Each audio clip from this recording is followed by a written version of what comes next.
Hello aspirants, कैसे हैं आप सब। वेलकम टू माय चैनल सरकारी नौकरी नोटिफिकेशंस।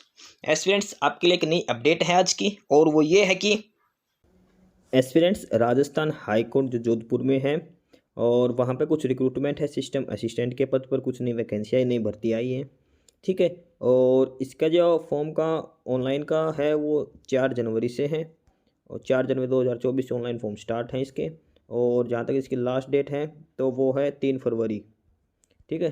3 फरवरी 2024 तक इसकी लास्ट डेट है, ठीक है। 4 जनवरी से इसकी फॉर्म स्टार्ट है, सिस्टम असिस्टेंट की पोस्ट है ये। और इसकी लास्ट डेट की बात करते हैं तो 3 जनवरी इसकी लास्ट डेट है। तो जो भी एस्पिरेंट अप्लाई करना चाहते हो 3 फरवरी से पहले इसकी अप्लाई कर देना, 4 जनवरी से लेके 3 फरवरी तक, ठीक है।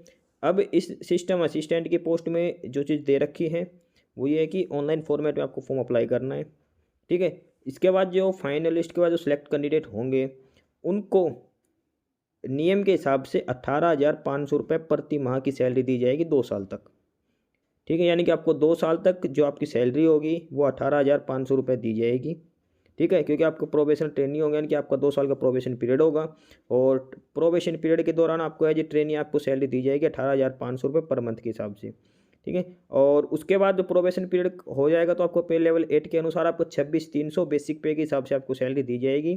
तो तकरीबन इसमें आपकी सैलरी 40,000 की से भी ज़्यादा ही सैलरी मिलेगी आपको, 40-45 हज़ार के अप्रोक्स में सैलरी मिलेगी आपको, ठीक है। ये तब है जब 2 साल का प्रोबेशन पीरियड आपका ख़त्म हो लेगा, ठीक है। प्रोबेशन पीरियड के दौरान आपको 18,500 की बेसिक जो सैलरी है वो आपको दी जाएगी, ठीक है। और इसमें जो भी एस्पिरेंट अप्लाई करना चाहते हैं, जो भी कैंडिडेट अप्लाई करना चाहते हैं, तो वो इनकी जो साइट है www.hcraj.nic.in, highcourt-rajasthan.nic.in, यहाँ पे जाके ऑनलाइन एप्लीकेशन कर सकता है अप्लाई, ठीक है। एडवर्टाइजमेंट पढ़ के और उसमें डिटेल वगैरह चेक करके। अब आगे इसमें बात करते हैं नंबर ऑफ़ वैकेंसीज़ की, कैटेगरी के हिसाब से दे रखी है।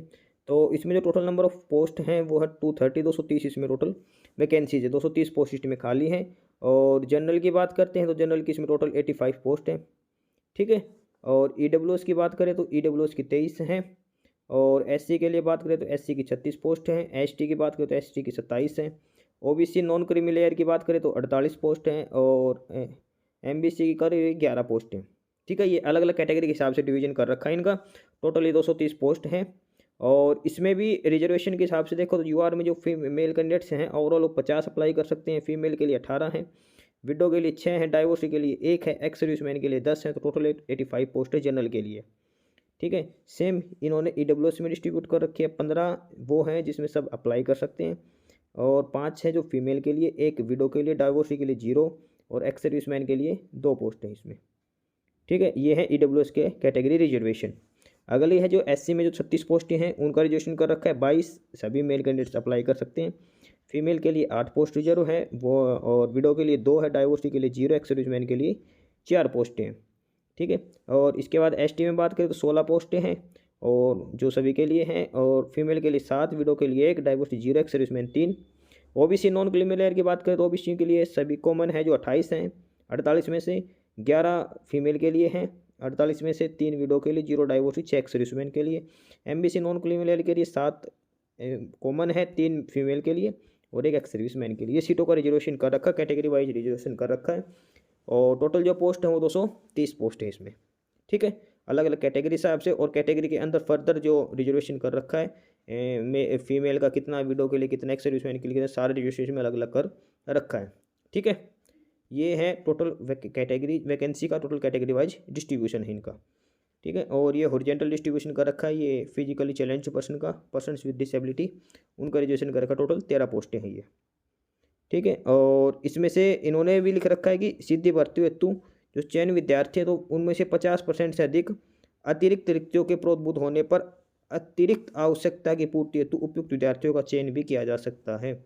अगर 50% से ज़्यादा का सिलेक्शन हो जाता है तो उसके बाद एक्स्ट्रा कैंडिडेट्स यानी कि वेटिंग लिस्ट का भी इसमें प्रोविजन है। और इसके बाद रिजर्वेशन भी दे रखा है, 50% कैंडिडेट्स का रिजर्वेशन के बेसिस पे सिलेक्शन किया जाएगा, ठीक है। रिजर्वेशन की अलग अलग कैटेगरी दिखा रखी है, जैसे वुमेन है, फिर एक्स सर्विसमैन का है, फिर फिजिकली हैंडीकैप है, फिजिकल विद डिसेबिलिटी, फिर स्पोर्ट्स पर्सन का है, और अलग अलग कैटेगरी के हिसाब से सारे रिजर्वेशन कैटेगरीज में दे रखी है, ठीक है। और इसमें एक चीज़ और लिख रखी है कि सामान्य वर्ग के पदों के विरुद्ध चयन हेतु आरक्षित वर्ग के केवल वे ही आवेदक पात्र होंगे जिन्होंने परीक्षा शुल्क के अतिरिक्त आरक्षित श्रेणी के लिए दी किसी अन्य रियासत का लाभ नहीं उठाया है। यानी कि अगर कोई भी अदर कैटेगरी का अगर जनरल में ही अप्लाई करता तो ही जनरल में वो काउंट किया जाएगा। ठीक है। और इसके बाद एक और चीज़ लिख रखी है, राजस्थान राज्य के बाहर अन्य राज्य की महिला जो विवाह उपरांत राज्य की मूल निवासी बन जाती है उन्हें सामान्य वर्ग के अंतर्गत अप्लाई करना पड़ेगा। यानी कि जो भी फीमेल कैंडिडेट्स हैं जो मतलब बाई बर्थ राजस्थान के नहीं है और शादी के बाद राजस्थान चले गए तो वो जनरल कैटेगरी में अप्लाई होगा, उनको रिजर्वेशन का बेनिफिट नहीं मिलेगा फीमेल कैंडिडेट्स के लिए। ठीक है। और इसके बाद ये कैटेगरी के लिए आपको कास्ट सर्टिफिकेट वगैरह जो जो डॉक्यूमेंट्स हैं उन सभी को प्रोवाइड करवाना पड़ेगा। ठीक है। और ईडब्ल्यूएस के लिए अलग से डॉक्यूमेंट्स, तो जो भी कैंडिडेट जिस भी कैटेगरी के हिसाब से अपना रिजर्वेशन चाहते हैं तो सारे डॉक्यूमेंट्स इनको देने पड़ेंगे।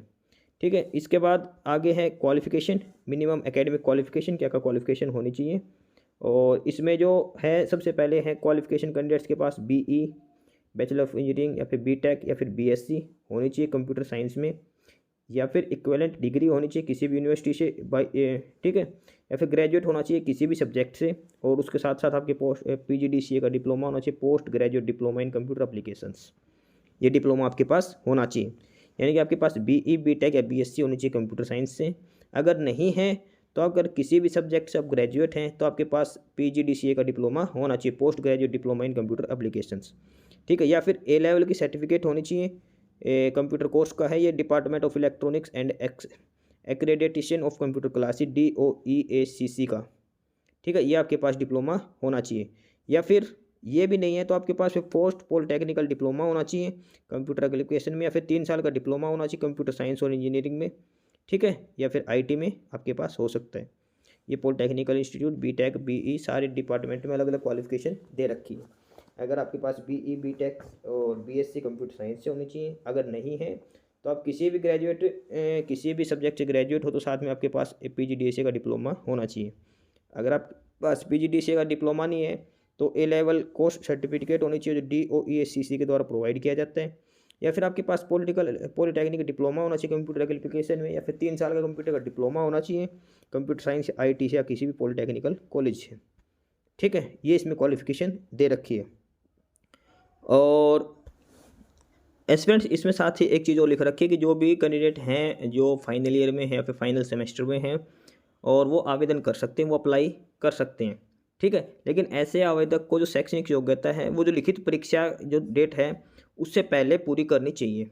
ठीक है। और उसका परिणाम लिखित परीक्षा परिणाम भी घोषित किए जाने के 7 दिन के भीतर रजिस्ट्रार परीक्षा राजस्थान उच्च न्यायालय जोधपुर के कार्यालय में प्रस्तुत करना होगा।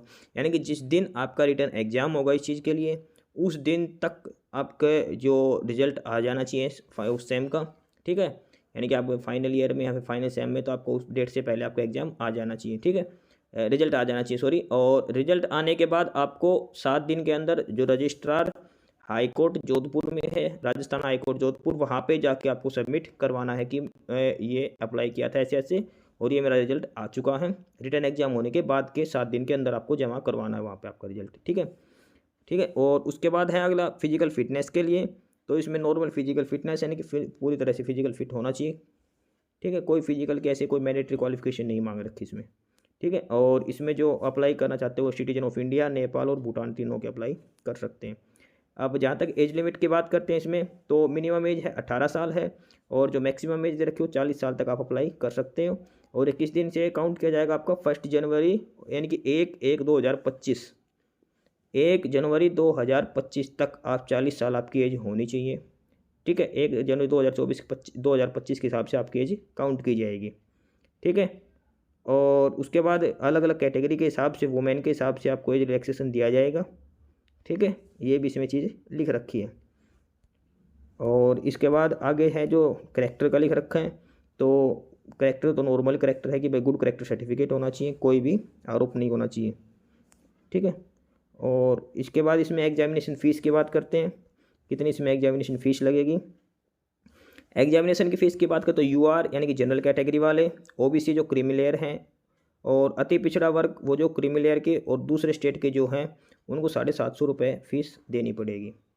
यानी कि UR, OBC और भी बैकवर्ड क्लास जो क्रीमी लेयर के हैं उनको 750 रुपये एप्लीकेशन फ़ीस देनी पड़ेगी, साथ में जो अदर स्टेट के हैं उनको। ठीक है, इसके बाद जो है राजस्थान के हैं जो नॉन क्रीमी लेयर के ओबीसी के और ईडब्ल्यूएस वालों को, उनको 600 रुपये फ़ीस देनी है। अदर स्टेट वालों को 750 हैं अदर स्टेट वालों की, और राजस्थान के जो ईडब्ल्यूएस वाले और ओबीसी के हैं नॉन क्रीमी लेयर उनको 600 रुपये देनी पड़ेगी। ठीक है, और साथ में राजस्थान के SC ST को 450 रुपये फ़ीस देनी पड़ेगी। ठीक है, ये 3 चीज़ लिख रखी है इसमें, अलग अलग 750 रुपये, 600 रुपये और 450 रुपये 3 फीस के पार्टीशन कर रखे हैं जनरल वालों के लिए, और ओबीसी को क्रीमी लेयर वाले को 750, और ईडब्ल्यूएस वाले जो राजस्थान के ओबीसी नॉन क्रीमी लेयर वाले को 600 रुपये, राजस्थान के SC ST वालों को 450 रुपये फीस देनी है इसमें। ठीक है, और इसमें लिख रखा है कोई फीस रिफंड नहीं होगी किसी भी कंडीशन के लिए। ठीक है, और इसमें डिसक्वालिफिकेशन की अलग अलग कंडीशन लिख रखी है, वही एक से ज़्यादा हस्बैंड या वाइफ नहीं होना चाहिए। ठीक है, और दूसरा मतलब अगर वाइफ है तो दूसरी शादी नहीं होनी चाहिए, कोई डुअरी वगैरह कोई केस नहीं होना चाहिए। ठीक है, ये नॉर्मल से जो है वो लिख रखे हैं। इसके बाद एग्ज़ाम की स्कीम लिख रखी है, क्या एग्ज़ाम पैटर्न होगा, क्या क्या एग्ज़ाम होगा, तो इसमें एग्ज़ाम का देख लेते हैं। ठीक है, इसके लिए सबसे पहले का आपका CBT कंप्यूटर टेस्ट लिया जाएगा, online exam MCQ based exam लिया जाएगा। ठीक है, 100 मार्क्स का एग्जाम होगा, कुछ रिटर्न एग्जाम बोलते हैं। इसमें 100 क्वेश्चन ही पूछे जाएंगे MCQ, एक क्वेश्चन 1 नंबर का होगा। ठीक, और इसमें जो है सबसे पहले 80 नंबर की तो कंप्यूटर नॉलेज का एग्जाम होगा, मतलब एक सब्जेक्ट आएगा कंप्यूटर का, उसमें 80 क्वेश्चन कंप्यूटर के होंगे। जो दूसरा भाग होगा पार्ट B, उसमें जनरल नॉलेज और इंग्लिश पूछी जाएगी, 20 नंबर की उसमें इंग्लिश होगी। ठीक है, अब इसमें मिनिमम मार्क्स जो लेने हैं SC ST और फिजिकली हैंडीकैप को 40 नंबर लेने हैं 100 में से, और अदर कैंडिडेट्स को 45 नंबर लेने हैं। यानी कि इसमें मिनिमम क्वालिफाइंग मार्क्स है जो 45 हैं, और SC ST वालों के लिए 40 हैं। ठीक है, और जो टाइम मिलेगा एग्जाम का वो 2 घंटे का दिया जाएगा आपको, 2 घंटे का आपको इसमें टाइम ड्यूरेशन होगी। मिनिमम मार्क्स 45 है, 100 नंबर का पेपर होगा, 80 नंबर का कंप्यूटर आएगा, और 20 नंबर की इसमें जनरल नॉलेज और इंग्लिश आएगी। ठीक है, ये है सेक्शन 1 रिटर्न एग्जाम के लिए। ठीक है, अब इसमें लिख रखा है कि पार्ट A और पार्ट B में 80 और 20 क्वेश्चन रिस्पेक्टिवली पूछे जाएंगे। MCQ एक क्वेश्चन 1 नंबर का, OMR बेस होगा, ऑफलाइन बोर्ड पेपर होगा, OMR शीट पे आपको ओपन करना है पेपर। ठीक है, और इसमें कोई भी नेगेटिव मार्किंग नहीं होगी, ये सबसे अच्छी बात है इसमें कोई नेगेटिव मार्किंग नहीं दे रखी। अदरवाइज जनरली 1/4 नेगेटिव मार्किंग मिलती है, लेकिन इस पेपर में कोई भी नेगेटिव मार्किंग नहीं है, no negative marking for wrong answer. ठीक है, और जो फाइनल सिलेक्शन के लिए जो मार्क्स ऑब्टेन्ड है रिटन टेस्ट में वो ही काउंट किए जाएंगे फाइनल सिलेक्शन के लिए। ठीक है, मतलब जो इस एग्जाम में जो स्कोर कार्ड होगा उसी के बेसिस पे आपको फाइनल सिलेक्शन किया जाएगा। ठीक है, अब इसमें सिलेबस दे रखा है। सबसे पहले कंप्यूटर नॉलेज का जो 80 नंबर का पेपर होगा उसमें पहला आएगा तो ओवरव्यू ऑफ कंप्यूटर, यानी कि कंप्यूटर के बारे में पूछा जाएगा कि इवोल्यूशन हो गया इसका, basics of software hardware, latest IT gadgets, latest CPU input output device, computer memory storage, software system software, utility software, open source और अलग अलग मोबाइल ऐप्स के बारे में।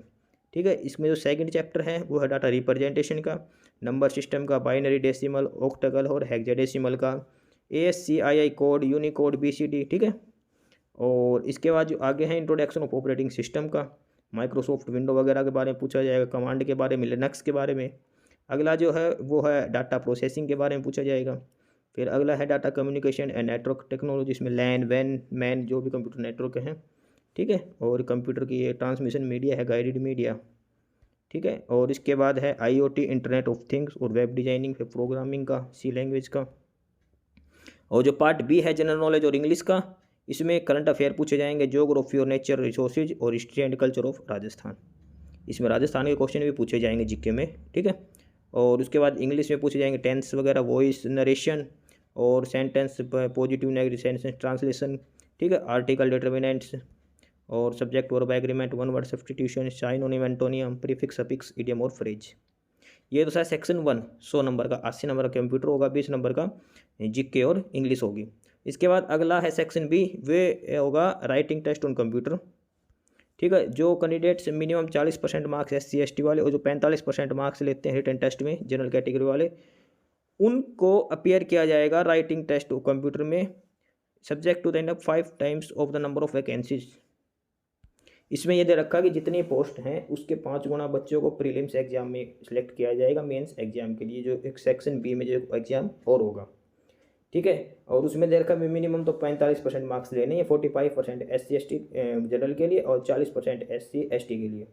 उनके अलावा जो भी कैंडिडेट्स हैं उनको मिनिमम 5 गुना बच्चे सिलेक्ट किए जाएंगे जितने वैकेंसीज हैं टायर 2 यानी कि पेपर जो 2 होगा उसके लिए। ठीक है, अब इसमें आगे क्या है, जो पेपर 2 होगा, पेपर 2 में सबसे पहले होगा स्पीड टेस्ट यानी कि टाइपिंग होगी आपकी। हिंदी में कर रहे हैं तो आपको 25 मार्क्स की होगी 5 मिनट में, और इंग्लिश में 5 मिनट में 25 मार्क्स की होगी। SC ST को 20 लेने, अदर कैंडिडेट को 22.5। स्पीड टेस्ट होगा यानी कि आपके 25 वर्ड पर मिनट के हिसाब से 5 मिनट का टाइम दिया जाएगा, आपको स्पीड टेस्ट करनी है। दूसरा है paper 2 efficiency test, Microsoft Word और एक्सेल की होगी, 20 मिनट का टाइम दिया जाएगा, 50 नंबर, और अदर कैटेगरी वालों को 22.5, SC ST वालों को 20 नंबर लेने हैं इसमें। ठीक है, पेपर 1 जो स्पीड टेस्ट है वो 25 मार्क्स का होगा, और पेपर 2 है जो एफिशिएंसी टेस्ट होगा माइक्रोसॉफ्ट वर्ड और एक्सेल पे, वो 50 नंबर का होगा। ठीक है, ये इसमें दे रखा है। इसके बाद है जो कैलकुलेट करना स्पीड टेस्ट का, तो हिंदी के लिए करुतिदेव 010 यूज किया गया, और कैलिबरी का इंग्लिश के लिए यूज किया जाएगा। मिनिमम की डिप्रेशन 8000 की डिप्रेशन पर आवर होना चाहिए।